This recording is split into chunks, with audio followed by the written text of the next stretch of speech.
Just do a quick video on various shredders I got and what I think of them.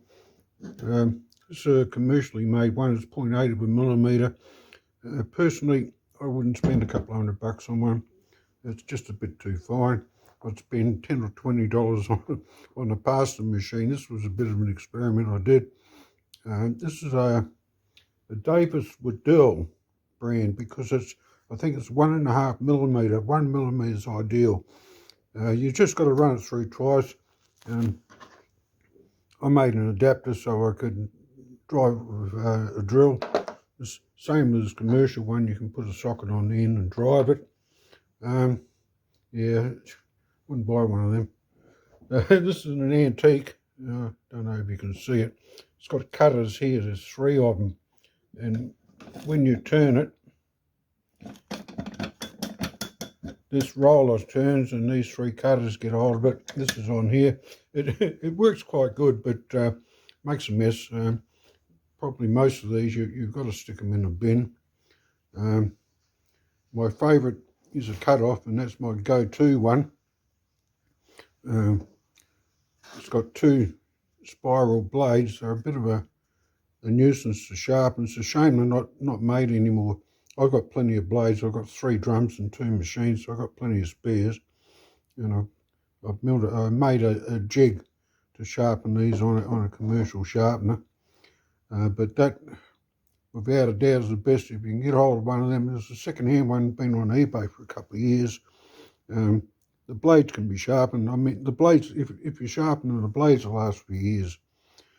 So then I'll get out of this and go on to how I use this Cuthof. Right, I'm going to try and get this done as quick as I can. I've done a small amount of 2-year-old scraps. Probably only get £1 out of this. So we should actually stop this here because it'll take a bit too long. This mould I built some years ago, and the reason was with the shredder I used a Cuthof. It was too small. This makes 4 of what the mould, and I have 2 of these, so I can do 8 Cuthof ones. And you've got to remember it takes 3 or 4 hours, even on the small mould.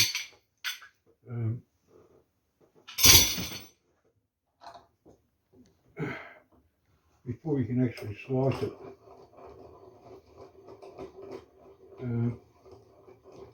It's not perfect, but it works. I've been using it for a few years.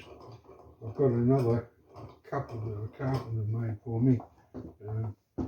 They've got a bit of a defect, and I don't use it. Pretty simple stuff. Just open it up. Lift this out, a couple of screws just in here just so I can pick it up. And I just grab the cooking paper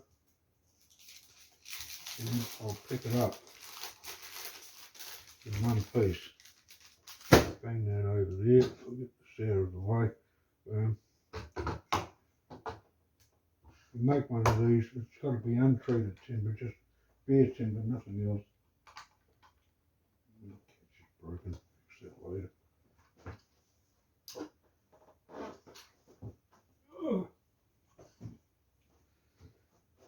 Right, we'll come to the next part of the exercise, which is we'll release the brick from the cooking paper. It's quite important that you release all of it.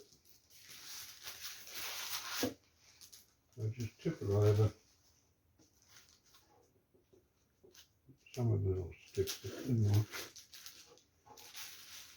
So what we'll do is, because this is 4, you just get a knife out the middle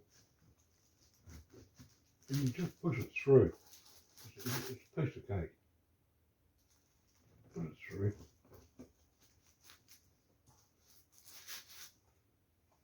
And this is a small brick. Normally my bricks are much bigger than this.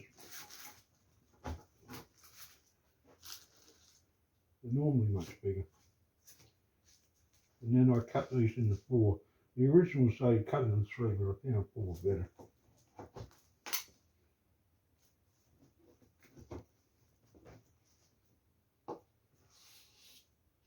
I'm going to stop this here because it's getting too long. When I get to all of these, I'll cut those into 4, and I'll cut these into 4. And the reason for that is my shredder. I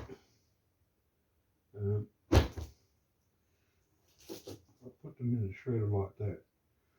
The reason for that is for my injector, which I'll show you, it doesn't feed well. Right, we're set up.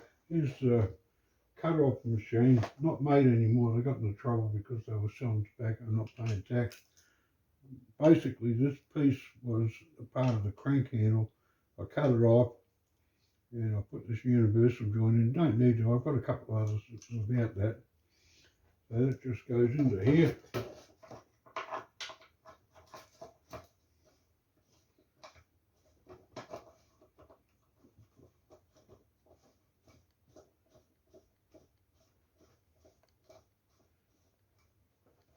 Into here.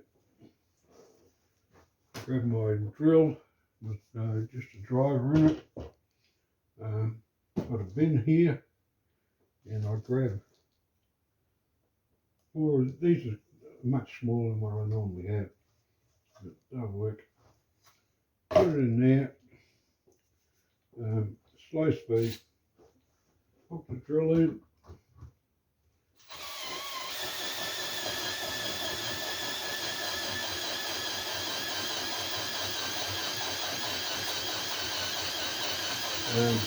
I made this frame up so I could put it in. The original one, this is where it was, and you could only have a small tray. That's where it uses it.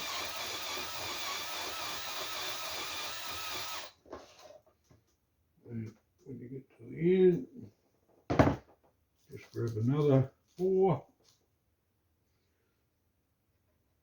I'll stop this shortly because you don't need to watch this for the next 20 minutes. Pretty obvious what I'm doing.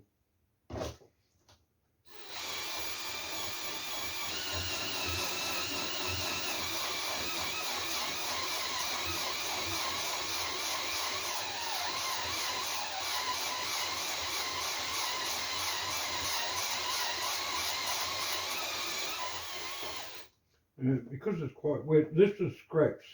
It's 2-year-old scraps. Anyway, that's it. I'll finish this up. I'll come back when I'm done. Okay. Right, we're at the end of it. Now I've got to clean up. This is held on by a G-clamp. This here, I think I need to move that an inch forward. I don't know why I did it that way, but I did. Probably got a pound in here, maybe a bit more. You need to, you've got to clean all this out. But in here, I'll show you. You can see it.